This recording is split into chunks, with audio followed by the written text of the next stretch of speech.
بسم اللہ الرحمن الرحیم۔ السلام علیکم۔ پروگرام اختلاف رائے کے ساتھ میں افتخار کاظمی۔ کیا عمران خان کی سیاسی پسپائی کا سفر شروع ہو گیا ہے؟ وہ قانون کے شکنجے میں پھنس چکے ہیں یا اپنے تکبر، غرور اور انا کے جال میں دھنستے چلے جا رہے ہیں؟ کہنے والے کہتے ہیں کہ خان صاحب جو ہے وہ پاگل پن کی طرف گامزن ہے یا پاگل ہو چکے ہیں، کیونکہ جس طرح کی باتیں کر رہے ہیں اور سیاسی باتوں سے قطع نظر وہ جس طرح کے مذہبی عقائد کا مذاق اڑا رہے ہیں اور جس طرح مذہب کو استعمال کر رہے ہیں سیاست کے اندر، یہ انتہائی تکلیف دہ بات ہے۔ وہ خود کو سیاسی لیڈر سمجھنے کی بجائے مافوق الفطرت انسان سمجھنا شروع ہو گئے ہیں، یا خاص صاحب خود کو ایسا دیوتا یا اوتار سمجھتے ہیں جو کہ جس کو کوئی شکست نہیں ہوتی، جس کو کوئی لیٹ ڈاؤن نہیں کر سکتا، جس کے آگے وہ ہتھیار نہیں ڈال سکتا، یا پھر وہ اسلام کے اندر کوئی ایسی تحریف کر کے کوئی ایسا فرقہ یا کوئی ایسی سوچ پیدا کر رہے ہیں جو اس مذہب کے پیروکاروں کے لیے تکلیف کا باعث بن رہی ہیں۔ بہت سی چیزیں ہیں جو خان صاحب کے بارے میں کہی جا سکتی ہیں، لیکن چونکہ انہوں نے مذہب کا لبادہ اوڑھا ہوا ہے، ابھی وہ اسلام کے لبادے میں ہے، تو اس لیے ان کے اوپر کوئی بھی بات نہیں کی جا سکتی یا ان کے اوپر اعتراض نہیں لوگ کر رہے۔ تو خان کا ہوگا کیا؟ یہ سب سے بڑا اور اہم سوال ہے۔ خان کا کیا ہوگا؟ تو لگتا یوں ہے، اور کچھ لوگ کہتے ہیں کہ خان معافی مانگ سکتا تھا لیکن اس نے معافی نہیں مانگی اور وہ جھکا نہیں، اس نے یہ موقع ضائع کر دیا۔ تو اسی سے ان کی سوچ کا اندازہ ہوتا ہے کہ وہ خود کو کس لیول پر دیکھتے ہیں، اور وہ اگر معافی مانگ لیتے تو ان کا وہ جو دیوتا پن کا یا ایک اوتار کا ایک جو ان کی سوچ ہے وہ بت پاش پاش ہو جاتا۔ تو ایسا خان صاحب فی الحال نہیں کر رہے، لیکن اندروں حالت خراب ہے۔ یہ اگر دیکھا جائے، اس کا دوسرا پہلو یہ ہے کہ اندر سے خان صاحب ہلے ہوئے ہیں، اور اتنے ہلے ہوئے ہیں کہ انہوں نے اپنے خلاف ہونے والے اس فیصلے کو، یعنی توہین عدالت کے حوالے سے جو ان پہ 22 ستمبر کو عدالت نے فرد جرم عائد کرنے کا حکم سنایا، اس کے اوپر تبصرہ کرنے سے بھی وہ بھاگ گئے۔ وہ تبصرہ نہیں کر پا رہے کہ پنگا تے لے لیا، ہوں پنگا نہیں چنگا، اور کدے لینے کے دینے نہ پڑ جائے اور گیم الٹی نہ پڑ جائے۔ تو خان صاحب نے ملتان میں جلسہ عام سے خطاب کیا، اور یہ کوشش بے سود تھی کیونکہ ملتان میں الیکشن ملتوی ہو گیا، اور آپ کو خبر بتائیں گے کہ الیکشن کمیشن نے پاکستان کے 13 حلقوں میں الیکشن ملتوی کر دیے ہیں۔ یہ 11 کو، 25 کو اور 2 اکتوبر کو یہ بائی الیکشن ہونا تھے۔ ان میں 9 قومی اسمبلی کے حلقے ہیں، یہ آپ کو ساری ڈیٹیل بتائیں گے۔ تو خان صاحب کی جو کوشش اور جتنی کمپین وہ کر رہے تھے، یعنی سیلاب کے موقع پر بھی وہ سیاسی سرگرمیوں سے باز نہیں آئے اور انہوں نے جلسے کیے اور کمپینیں چلائیں، تو اب ان کی وہ ساری جلسے، جلوس اور کمپینیں بیکار گئی ہیں، اور اس کا کوئی فائدہ نہیں ہے کیونکہ الیکشن جو ہے ملتوی ہو گئے۔ توہین عدالت کیس میں کل جو کچھ عدالت کے اندر ہوا، اور اس میں ایک تو عدالت کے میں ریمارکس تھے اور فیصلہ تھا، یعنی توہین عدالت پر خان صاحب پہ جو فرد جرم عائد کی گئی، یہ فیصلہ ہوتا کہ خان صاحب نے جو جج صاحبہ کی شان میں گستاخی کی ہے، یوں کہا جائے کہ ان کو جو انہوں نے دھمکانے کی کوشش کی ہے یا ہراساں کرنے کی کوشش کی ہے، اس کے اوپر عدالت نے ان کے اوپر فرد جرم لگانے کے لیے 22 سپٹمبر کی ڈیٹ منتخب کی ہے۔ تو اس دوران خان صاحب نے کوشش کی ہاتھ کھڑے کر کے کہ میں کچھ بولنا چاہتا ہوں، تو عدالت نے ان کو موقع نہیں دیا۔ تو یہ موقع کیوں نہیں دیا؟ تو اس پر بہت سے جو معتبر قسم کے جو ذرائع ہیں جو کورٹ کو رپورٹ کرتے ہیں، وہ کہتے ہیں جی خان صاحب یہ جڑی گلاں ہوندی ہیں نا، وہ اپنی باتوں سے پھر جاتے ہیں۔ تو اس لیے ان سے جو جواب مانگا گیا تھا وہ تحریراً مانگا گیا تھا، اور ان کے وکیل کو بھی بلایا گیا تھا، اور وکیلوں نے جو کچھ کہا عدالت نے اسی پر اکتفا کیا، کہ خان کچھ کیا کہ چلا رہے گا وہ، تو اس کی باتوں پر اعتبار نہیں کیا جا سکتا۔ لیکن کچھ سورسز کہتے ہیں کہ خان صاحب گھبرائے ہوئے تھے اور وہ شاید کھڑے ہوتے تو وہ معافی مانگ لیتے عدالت سے۔ اب یہ بات قابل ہضم نہیں کہ خان صاحب معافی مانگ لیتے، معافی مانگنی ہوتی تھی لکھ کے دینا۔ میرا نقطہ نظر یہ کہ خان صاحب انٹینشنلی چاہتے تھے کہ ان کے اوپر یہ سب کچھ ہو۔ اینڈ آف دی رزلٹ کیا ہونا، ان کو بتایا گیا ہے کہ آپ کو زیادہ سے زیادہ کیا ہوگا اگر فرد جرم بھی لگ گئی، آپ کو عدالت نے بلا بھی لیا، آپ چلے بھی گئے، تو آپ کا ہم اگلی پیشی پہ معافی مانگ لیں گے، بیچ میں معافی مانگ لیں گے، آخر پہ معافی مانگ لیں گے، تو گل معافی تو مکڑی۔ اور یہ عدالت نے پچھلے 2 پیشیوں میں 31 اگست کو بھی اور کل بھی یہ ظاہر کیا کہ وہ چاہتی تھی عدالت کے خان صاحب معافی منگن تے گل مک جائے، لیکن خان صاحب نے معافی نہیں مانگی. انہوں نے اپنا جو ایک بھرم ہے اور اپنی جو رنگ بازی فیکٹر ہے وہ انہوں نے برقرار رکھا. اب وہ بالکل یعنی جب وہ یہ کر کے گئے، اس سے پہلے جب وہ عدالت میں پیش ہو رہے تھے تو انہوں نے کہا تھا میں اس سے کہا گیا جی کہ حکومت آپ کو جیل بھیجنا چاہتی ہے. انہوں نے کہا میں جیل گیا تو اور خطرناک ہو جاؤں گا. تو وہ تو لوگوں نے دیکھ لیا وہ کتنے خطرناک ہیں، لیکن وہ جب خاص جلسے میں جاتے ہیں تو واقعی خطرناک ہو جاتے ہیں، اور اس حد تک خطرناک ہو جاتے ہیں کہ بالکل آل فال بکنے لگتے ہیں. میں اس لیے معذرت کے ساتھ استعمال کروں کہ یہ بکنا ہی ہوتا ہے کہ جب آپ ایسے کلمات ادا کریں جن کے بارے میں یہ کہا جا سکتا ہے کہ وہ توہین مذہب کے زمرے میں آتے ہیں. تو خاص اب توہین عدالت تو کر ہی رہے ہیں، لیکن جو وہ توہین مذہب کر رہے ہیں اس کی وہ بہت زیادہ خوفناک ہے. میں یہ نہیں کہتا کہ ان کو پورا کلمہ نہیں آتا، وہ صلی اللہ علیہ وآلہ وسلم پورا بول نہیں سکتے، جو خاتم النبیین نہیں پڑھ سکتے، تو کچھ ان کا ہے، خاتم النبیین نہیں ان سے بولا جاتا. وہ پھر لوگوں کو کلمہ طیبہ کا مطلب بھی سمجھاتے ہیں کہ لا الہ الا اللہ، آگے بولتے ہی نہیں ہیں. تو اس پہ یہاں تک تو بات سمجھ میں آتی ہے. لیکن پھر یہ کہہ رہا ہے کہ جناب کہ یہ وہی کچھ ہو رہا ہے آج کل کہ باپ کام پہ جاتا ہے تو پتہ چلتا ہے وہ باپ کسی اور طرف ہے، وہ مسلم لیگ نون اور پیپلز پارٹی یا کسی اور جماعت کے لیے کام کر رہا ہے، تو بچے جو ہیں وہ تحریک انصاف اور بیوی بھی تحریک انصاف. یہاں تک بھی ٹھیک ہے، لیکن اس کو وہ لے گئے ہیں صلی اللہ علیہ وآلہ وسلم کے زمانے کے، یعنی حضور کے زمانے کی بات کر رہے ہیں کہ جی وہ جو حضور کے زمانے میں ہوتا تھا کہ گھر کے مرد جو ہے وہ کسی اور طرف تھے، وہ کافر تھے، اور بچے مسلمان ہو رہے تھے یا خواتین مسلمان ہو رہی تھی. آج کل حالات ایسے ہیں کہ والد جناب یا پیپلز پارٹی یا نون لیگ کے لیے محنت کر رہا ہے، جب گھر آتا ہے تو پتہ چلتا ہے کہ بیوی بچے سارے تحریک انصاف میں آ گئے. ایسے لگ رہا ہے یہ جیسے پرانے زمانے کے اندر جب میرے نبی صلی اللہ علیہ وسلم نے تبلیغ کی اور لوگوں کو اسلام کی طرف لے کے آئے اور رائے حق پہ لے کے آئے، تو ایک وقت ایسا تھا کہ آدمی کہیں اور ہوتا تھا، گھر میں عورتیں اور نوجوان اسلام قبول کر لیتے تھے.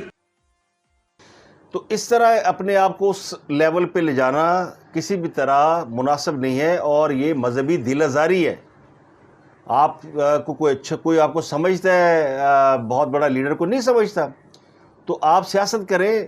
یہ آپ عالم دین بننے کی، اور یہ جو ہے نا، یہ ایک وہ لوگ جو کہ مذہبی بھی ہیں اور نہیں بھی ہیں.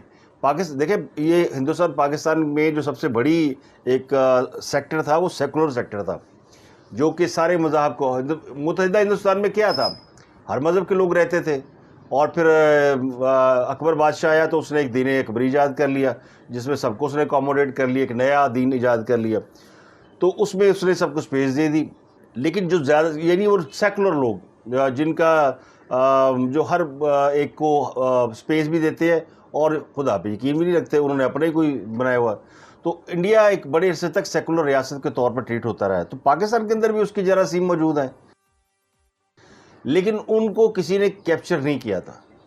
تو بہت سے لوگ، اب میں یہ نہیں کہتا یہ سیکولر ہیں، جو ہماری نوجوان نسل ہے یہ سیکولر نہیں ہے، یہ مذہب کی طرف جانا چاہتی ہے. لیکن ان کو ہمارے بدقسمتی سے پچھلے 70 سالوں میں جو ہمارے ٹاپ مذہبی لیڈر یا ریلیجس اسکالرز ہمارے آئے ہیں، وہ اتنا انفلوئنس نہیں کر سکے کہ ان کو اپنی طرف راغب کر سکے. تو وہ بیچ میں پھنسے ہوئے تھے، لیفٹ رائٹ، ایک ٹانگ ادھر ایک ٹانگ ادھر.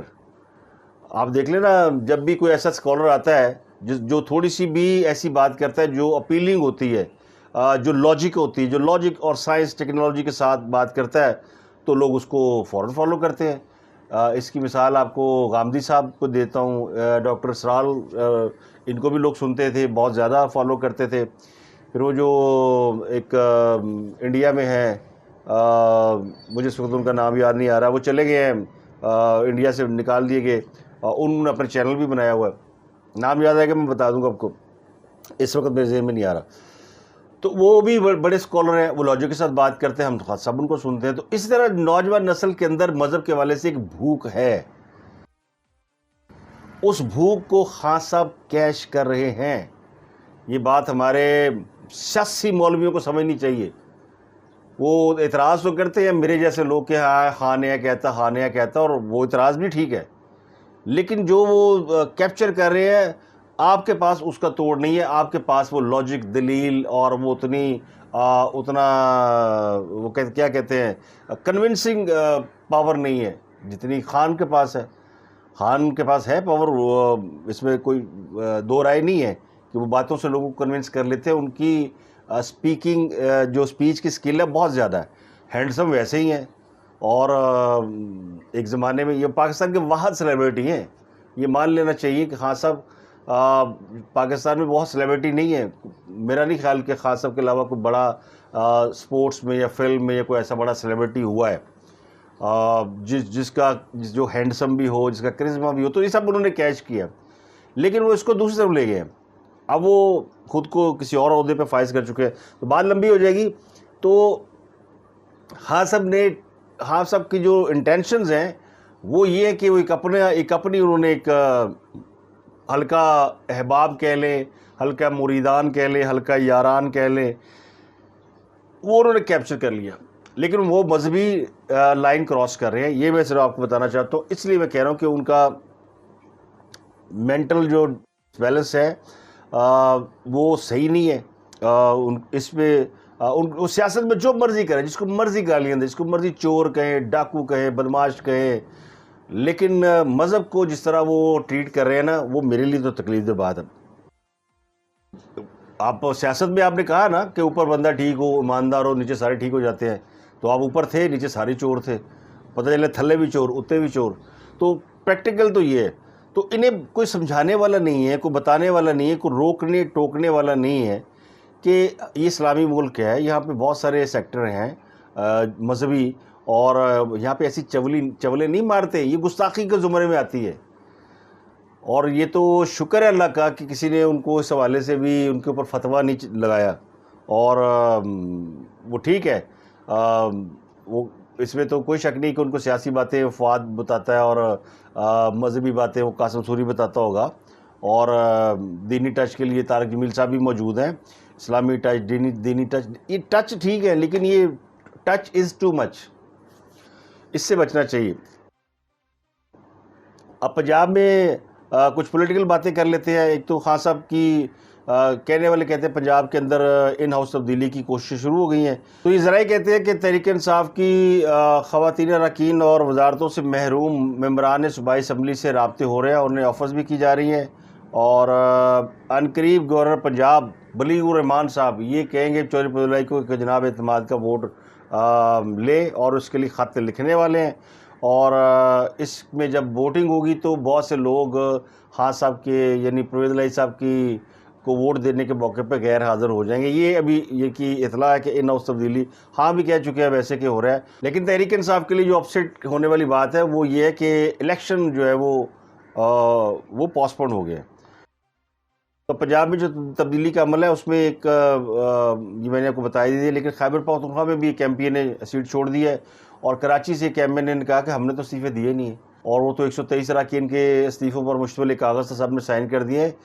سانتے بلا کے پوچھو اسی واپس آنا چاہنے ہیں. تو بہت سے لوگ قومی اسمبلی کے ممبران جو ہے ان کو بھی نظر آ گیا. تو وہ کہتے ہیں جی حکومت تو کہیں جا نہیں رہی، اور اس بات کا بھی امکان ہے کہ حکومت شاید اگلے الیکشن جو 2023 میں بھی نہ ہو، آگے چلے جائیں، کیونکہ اب ایمرجنسی لگی ہوئی، سیلاب ہے اور تباہ کاری ہیں اور پتہ نہیں کیا کچھ ہے. تو اس طرح کی باتیں بھی ہو رہی ہیں، تو اس لیے لوگ اب تل منانے لگ پڑے ہیں. الیکشن کمیشن پاکستان نے 11، 25 اور 2 اکتوبر کو ہونے والے ضمنی الیکشن جو ہیں وہ ملتوی کر دیے ہیں. اور ان میں آپ کو ڈیٹیل بتاتا ہوں کون کون سے حلقے تھے.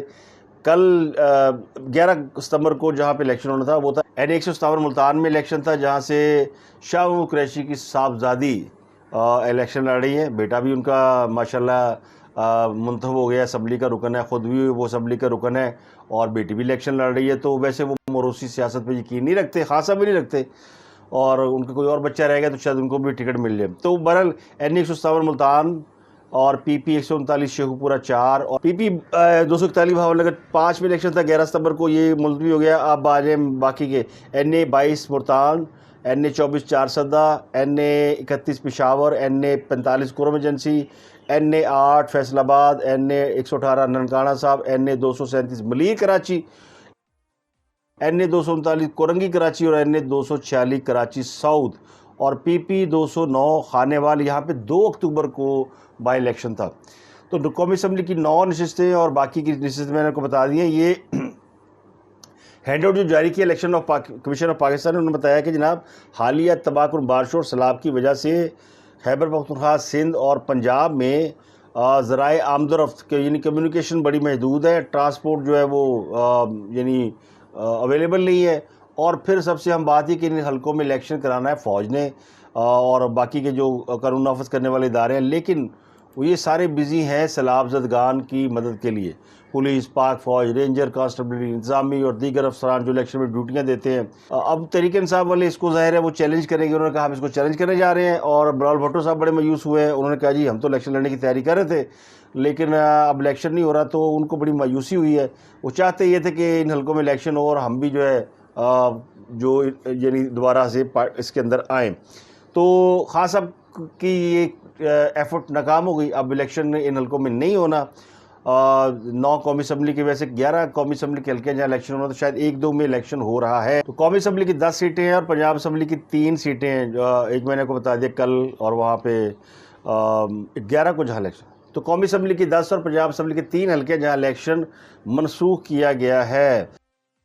ایک اور بڑی امپورٹنٹ بات ہے، وہ ہے مریم نواز کا جلسہ چشتیہ میں۔ جو انہوں نے چشتیہ میں جلسہ کیا مریم نواز کا، تو پہلی دفعہ وہ خاصی غصے میں نظر آئی اور انہوں نے خان صاحب کے لیے شیطان اور پتہ نہیں کس قسم کے الفاظ استعمال کیے، اور انہوں نے یہ بھی دعویٰ کیا مریم نواز نے کہ خان صاحب جو اپنے جلسوں میں ویڈیو دکھا کے لوگوں کو وہ کرتے ہیں، امپریس کرتے ہیں، تو ویڈیوز ہمارے پاس بھی ہیں، لیکن ہم دکھانا نہیں چاہتے یا ہم کوئی ایسی حرکت کرنا نہیں چاہتے جس سے اخلاقیات سے بندہ ہٹ کے بات کرے۔ تو یہ یعنی انہوں نے اس بات کا اعتراف کر لیا کہ خان صاحب کی بہت سی ایسی ویڈیوز موجود ہیں۔ خان صاحب کہتے ہوتے ہیں نا کہ میری کوئی ویڈیو آنے والی ہے، میری کردار کشی کریں گے، فلاں کریں گے، تو مریم نے اس بات کا اعتراف کر لیا کہ ویڈیوز ان کے پاس ہیں۔ اب وہ اس کو جاری کرتی ہے کہ نہیں کرتی، لیکن انہوں نے تو خان صاحب کو شیطان قرار دیا۔ پھر ان کی اور بڑا جلسہ تھا چشتیہ میں، آلموسٹ خان صاحب نے بھی اچھا خاصا جلسہ کیا تھا اور مریم کا جلسہ بھی اچھا خاصا ہے۔ آرمی چیف کے تقرر کی بڑی تکلیف ہے اس کو، کہتا ہے آرمی چیف کا تقرر میرٹ پہ ہونا چاہیے۔ بھائی بندہ اس سے پوچھے تمہارا تقرر میرٹ پہ ہوا تھا جو تم میرٹ کی بات کرتے ہو؟ تمہارا تقرر کرنے کے لیے RTS بند کرنا پڑا تھا، تمہارا تقرر کرنے کے لیے نواز شریف کو اقامہ میں سزا دے کر اس کی بیٹی کے ساتھ جیل کے سلاخوں کے پیچھے پھینکنا پڑا تھا۔ تو سٹرینتھ دونوں طرف ہے، لیکن اب الیکشن ہی نہیں ہونا تو فائدہ کیا ہے؟ تو اب یہ صحیح حاصل ہے اور یہ اچھا بھی ہوا ہے۔ اور PTI کا اعتراض درست نہیں، PTI کہتی ہے جناب چونکہ خان بہت پاپولر ہے اور ان حلقوں میں تو سیلاب ہے نہیں، تو پھر الیکشن کینسل کیوں کراتا؟ ایسے خان صاحب دی مقبولیت تو ڈر گئے، انج ہو گیا اونج ہو گیا۔ لیکن میں نے آپ کو بتایا تھا کہ ضمنی الیکشن نہیں ہوگا، کینسل ہو جائے گا۔ یہ میں آپ کو 2-3 روز پہلے، شاید اس سے بھی زیادہ پہلے میں آپ کو بتا چکا ہوں کہ یہ الیکشن گیا، کیونکہ خان صاحب پھنس گئی جان شکنجی اندر جیوں ویلن وچ گنا، تو اب وہ پھنسے ہوئے ہیں، پھنسے وہ خود ہیں، کسی نے پھنسایا نہیں ہے، یعنی سر انہوں نے خود دیا اوکھلی میں، کیونکہ اس سے ان کو پولیٹیکل فائدہ ہے۔ پولیٹیکل فائدہ یہ کہ وہ ان کا پولیٹیکل تو کیریئر ان کا ہے ہی نہیں، نہ وہ اپنے آپ کو پولیٹیکل لیڈر سمجھتے ہیں، وہ اپنے آپ کو کچھ اور سمجھتے ہیں۔ تو اس لیے ان کو وہ والا سیگمنٹ جو ہے نا، یعنی اور والا جو اور اورا ہے ان کا، اس کو برقرار رکھنے کی کوشش کر رہے ہیں، اور یہ سب سے خطرناک بات ہے کہ وہ کس طرف جا رہے ہیں۔ ملتان میں انہوں نے جو جلسہ کیا عمران خان صاحب نے، اس میں انہوں نے کہا کہ ان کے اراکین اسمبلی کو دھمکیاں مل رہی ہیں کہ پارٹی چھوڑ دیں، اور پھر انہوں نے یہ بھی کہا کہ میں سب سے بات کرنے کو تیار ہوں لیکن چوروں سے کبھی بات نہیں ہوگی۔ تو انہوں نے اس جلسے میں یعنی یہ بات تو انہوں نے کہہ دی کہ مجھ سے کوئی اگر مذاکرات کرنا چاہتا ہے حکومت کے علاوہ، فوج یا کوئی اور، تو وہ تیار ہے، لیکن وہ اب اس کا کوئی رسپانس آئے تو پھر وہ جتنی باتیں اور جتنی طرح سے پولیٹکس کرتے ہیں اس نے سب کو پریشان کر رکھا ہے۔ اور مجھے خدا نہ خواستہ مجھے لگتا ہے کہ خان صاحب کوئی ایسی بڑی بونگی ماریں گے ایک دن کہ جس سے ان کا یہ سارا جو ہے نا وہ دھڑ سے گر جائے گا. تو اس سے پہلے انہیں سنبھل جانا چاہیے. یہ ان کے لوگوں کو ان کو سمجھانا چاہیے جو مذہبی لوگ ہیں اور جو ان کو فالو کرتے ہیں, بڑے بڑے دیندار لوگ ہیں, تو ان کو بیٹھ کے خان صاحب کو سمجھانا چاہیے کہ خان صاحب یہ آپ توہین سیاست تو کریں اور توہین عدالت بھی آپ لبرٹی لیں گے اور توہین عوام بھی کریں اور جو آپ نے جس کی توہین کرنی کریں, لیکن یہ آپ توہین مذہب نہ کریں, اس لیے کہ یہ ہماری بنیادی اساس ہے اور جس دن یہ ہرٹ ہو گئی اس دن پھر بہت زیادہ پرابلم ہو جائے گی. تو کہنے والے کہتے ہیں کہ خان صاحب کو خلاف اتنا بڑا فیصلہ آ گیا, عدالت نے ان کو لفٹ نہیں کرائی, ان کو یعنی یوتھیوں کو دیوتا کو لفٹ بھی نہیں ملی اور پھر ان پہ توہین عدالت کے لیے فرد جرم عائد کرنے کا حکم بھی ہوا, تو نہ کوئی باہر نکلیا نہ کسی نے احتجاج کیا. یہ ایک ان کے لیے بھی بڑا چیلنجنگ ہے اور میرا خیال ہے کہ اس فیصلے سے حکومت کو بھی تھوڑی راحت ملی ہوگی کہ ایڈی بھی لٹ نہیں پئی ہوئی کہ خان کو پکڑ لیں گے تو قیامت آ جائے گی. اگر آج عدالت انہیں توہین عدالت میں سزا سنا دیتی, ویسے سنانا نہیں تھا, یہ کورس تو ابھی چلنا ہے, میں نے آپ کو بتایا تھا ماریں گے کٹ کسیٹیں گے زیادہ, تو وہ کورس ابھی چلنا ہے. تو ان کو پتہ ہے خان صاحب کو کہ باقیوں کو بھی پتہ ہے کہ ابھی کچھ نہیں ہونا, لیکن کوئی تو وہ کہتے ہیں از خود تو لوگ نکلتے رہے, کہتے ہیں چلو خان صاحب نہیں کہہ سکتے, کال نہیں دے سکتے کہ عدالت کا فیصلہ ہے تو نہیں نکلنا چاہیے, لیکن وہ یوتھیے جو ہر بات پہ نکل آتے تھے کہ جناب عمران خان لینج ہو گیا, انہیں پھڑن لگے نے اور اس کے خلاف یہ ہو گیا وہ ہو گیا, وہ عدالت کے فیصلے پہ نہ لبرٹی چوک میں رش ہوا, نہ کراچی میں لوگ سڑکوں پہ نکلے, نہ اسلام آباد میں کوئی ریلی نکلی. کتنے گئے ہو جناب سارے؟ لیڈر بھی پھڑس تے منن والے بھی پھڑس. تو اصل میں یہ پارٹی پھڑس ہے, یہ انہوں نے صرف ہمیں اور آپ کو بیوقوف بنایا اور ہم بن رہے ہیں. تو آج کے لیے اتنا ہی. خان صاحب کی جو سوال میں نے شروع میں کیا تھا کہ کیا خان صاحب کی سیاسی پسپائی کا سفر شروع ہو گیا ہے یا نہیں ہوا, اس کا جواب آپ نے خود دینا ہے, کیونکہ اینڈ میں سے منگنی معافی ہے خان صاحب نے اس سے آگے جانا نہیں ہے. تو اب تک کے لیے اتنا ہی. اپنا اور گردنوا کے لوگوں کا بہت خیال رکھیے گا. آپ سے ملاقات ہوگی اگلے ولاگ میں.